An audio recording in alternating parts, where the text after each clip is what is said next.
Ladies and gentlemen, Reed Bigland. All right. Good morning, everyone, and welcome to the opening of the Los Angeles Auto Show and the return of one of the most historic automotive brands in the world, Alfa Romeo, the heart and soul of the automotive industry. I hope you enjoyed your breakfast this morning and a walk down Alfa Romeo memory lane with over 30 vintage Alfa Romeos on display, including the 1968 Tipo 33 Stradale that just left the stage a couple of moments ago. And if you didn't see it, I'm certain that you heard it. The timeless Stradale is proof positive that Alfa Romeo has always cared as much about the driver's senses as it does about statistics. The Stradale is one of the rarest Alfa Romeos in existence, valued at over $10 million. This Italian sports car has a mid-engine setup, a 0 to 60 time of under 5 seconds, a top speed of 160 miles per hour, and it weighs a mere 1,500 pounds. And as you only partially witnessed, a signature exhaust gargle at idle and a formidable roar when the throttle is wide open. And when you look back, you will notice that the great Alfas were known for primarily three things: state-of-the-art technology, incredible performance, and of course, drop-dead gorgeous Italian design and style. But the Alfa Romeo brand runs much deeper than just great products. It is a brand that has an incredibly rich history, filled with legendary racing triumphs and tragedies, colorful personalities, and notable superstitions. For example, you may have noticed a green four-leaf clover on several of the Alfa Romeo vehicles on display and wondered, what is that all about? Well, let me briefly take you back in time to tell you the story. Back to 1923 and this car, the aptly named 1923 Targa Florio RL. It was built to compete in one of the oldest and most famous racing events of all time, the Targa Florio, a dangerous and thrilling open-road endurance race held in the mountains of Sicily. The Alfa Romeo race team at the time was stacked. It boasted legendary drivers such as Antonio Ascari, Giulio Mazzari, Enzo Ferrari, and Ugo Savacci. And what was interesting was that leading up to the 1923 racing season, Alfa driver Ugo Savacci, aside from being incredibly superstitious, was a perennial second-place finisher, more often than not finishing behind one of his Alfa teammates. So going into the Targa Florio race in 1923, in an effort to banish his bad luck, the superstitious Savacci decided to paint a four-leaf clover on the side of his car for good luck. Sure enough, in his first race with the green four-leaf clover or quadrifoglio on his car, Savacci won. However, a few weeks after Ugo's Targa Florio victory, he was at Italy's famous Monza racetrack testing a new Alfa Romeo car. But unfortunately, there was no time to paint his lucky clover on the car before hitting the track. And tragically, he crashed and lost his life. And a legend was born. You see, the four-leaf clover on Ugo's car was encased in a square box, while all future clovers were encased in a triangle, with the missing point symbolizing the loss of Ugo. And from that day forward, the four-leaf clover became the symbol of all Alfa Romeo race cars, and later the mark of Alfa Romeo's performance street vehicles, as a performance indicator and, of course, as a symbol of good luck. So with a little luck on its side and a fearsome stable of cars, Alfa Romeo began to dominate racing, amassing a racing resume that became the envy of the motorsports world. That included 5 world championships, 17 European championships, 4 24 hours of Le Mans, and many, many more. But Alfa Romeo didn't achieve racing success by simply dropping powerful engines under a striped hood. The art of speed, as perfected by Alfa Romeo, is the art of balance, of power versus weight. Through the years, Alfa Romeo developed many engineering and design innovations that resulted in lightweight but durable chassis systems for their race cars. And those innovations were shared with street cars that were not only fast, but agile, responsive, and perfectly balanced. And a great example of this is the vehicles that have marked Alfa Romeo's return to the North American marketplace, the Alfa Romeo 4C Coupe and 4C Spyder. These vehicles boast an advanced technological setup consisting of a carbon fiber chassis, aluminum subframes, and mid-engine layout, resulting in a vehicle weighing under 2,500 pounds and a 0 to 60 time of just 4.1 seconds. Built in our Maserati workshop in Modena, Italy, the 4C is a purely Italian creation, which is clearly evident from its stunning proportions. Which brings me to today, and our newest vehicle that marks Alfa Romeo's return to the heart of the premium performance segment and brings the best of Alfa Romeo's past and present into the future. Ladies and gentlemen, for the first time in North America, the all-new Alfa Romeo Giulia. If emotion made a car, pain would make it stronger. Loss would feed its need to win. Tears would fuel it. Passion would be its motor. If emotion made a car, the money would be a fleeting thought. Its color would be one of desire. Its sound would roar with ambition, but purr like a feral cat. If emotion made a car, lust would trigger its ignition. Envy would be reserved for passengers, while pride drives, leaving a trail of sin in its emotional wake. If emotion made a car, it would name her Giulia, and she'd steal your heart.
All right.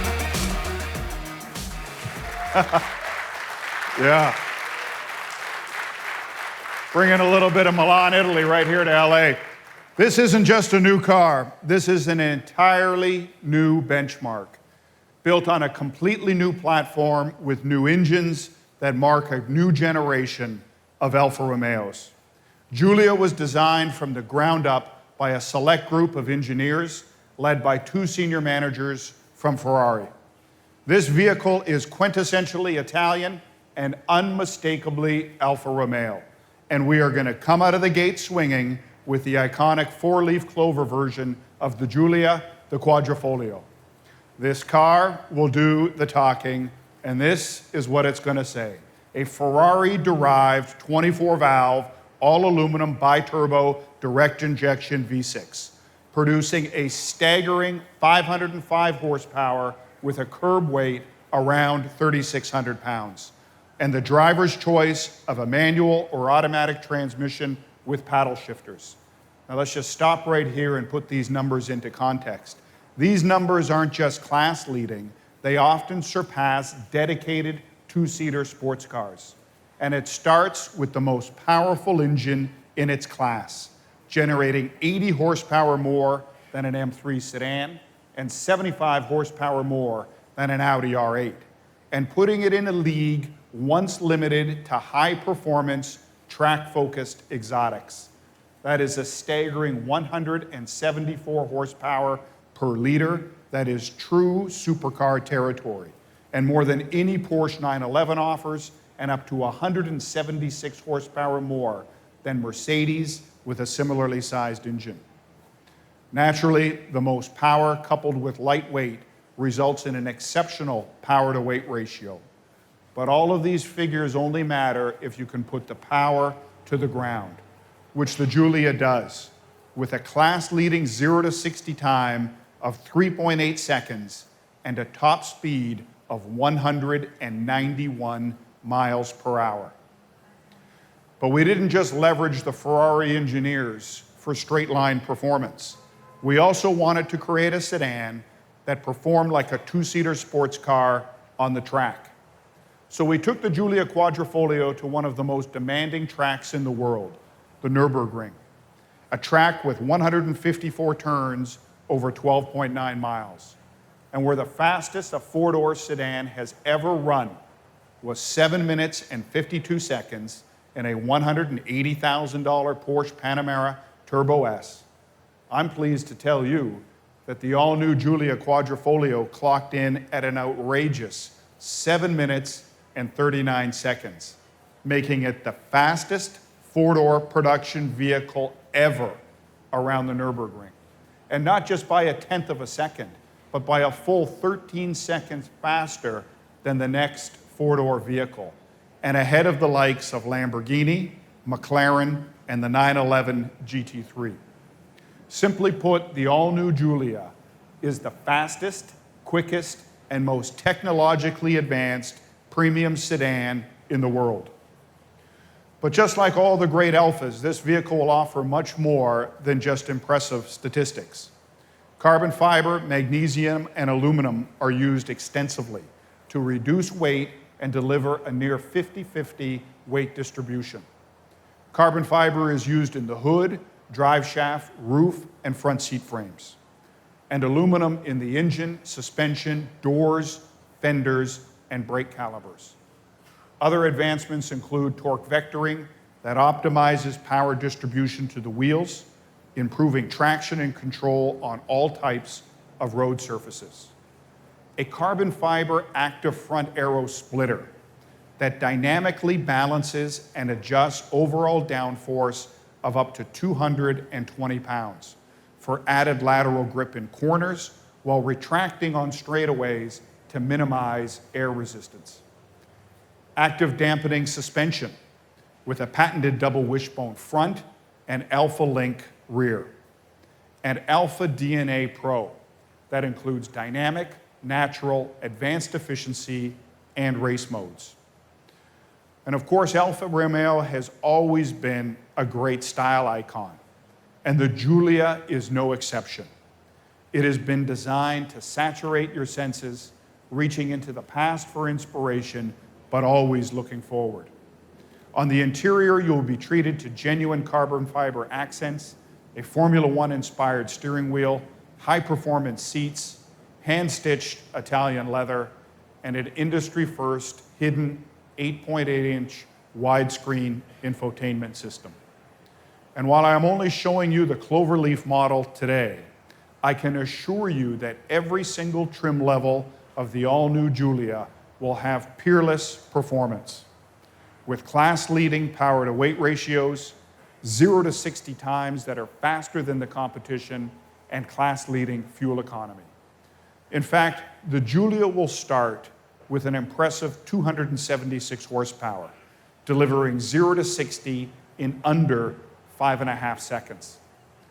This is a car that defines what Alfa Romeo is all about: leading performance and technology wrapped up in a distinctive Italian design that puts the focus on an all-encompassing driving experience. At Alfa Romeo, we want people to once again become passionate about their cars, to enjoy the driving experience, and to appreciate their car's design and style. And if you think about it, many people have become reluctantly accustomed to vehicles that are all the same.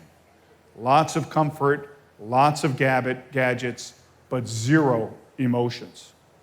And candidly, one of the best things about Alfa Romeo is that it's Italian. Because while Germans make, Italians create. At Alfa Romeo, we believe that making and creating is not the same thing. At Alfa Romeo, we want people to be actively, physically, and emotionally engaged. At a time when the thrill of owning a luxury car seems to be fading, we believe that Alfa Romeo offers a welcomed alternative. Consumers want to be recognized for their place in the world, but they want to maintain their individuality. So they aspire for a prestigious brand, but not one that has become too common. In fact, most premium cars have become more accessible than ever in their addiction to volume. And some might say too accessible, with a few brands offering their premium models at around $30,000, which also happens to be the price of a well-equipped mass-market sedan. And with that, the air of exclusivity has been lost, which is why other brand owners rarely speak emotionally about their cars. But Alfa customers are more than emotional. They are passionate, all of which might help to explain why the loyalty rates for premium brands are so low. And the least loyal of the group, Gen X and millennials, who represent 40% of the overall premium market, have just 21% loyalty. The all-new Giulia Cloverleaf will enter production within 6 months, and look for it to have a starting price in the $70,000 range. And currently planned for production next summer, the Giulia, with a class-leading 276 horsepower and available all-wheel drive with a starting price around $40,000. So the opportunity is there, the commitment is there, and Alfa Romeo is here. Ladies and gentlemen, Giulia has arrived. Thank you very much. Ladies and gentlemen, please hold for just a few moments.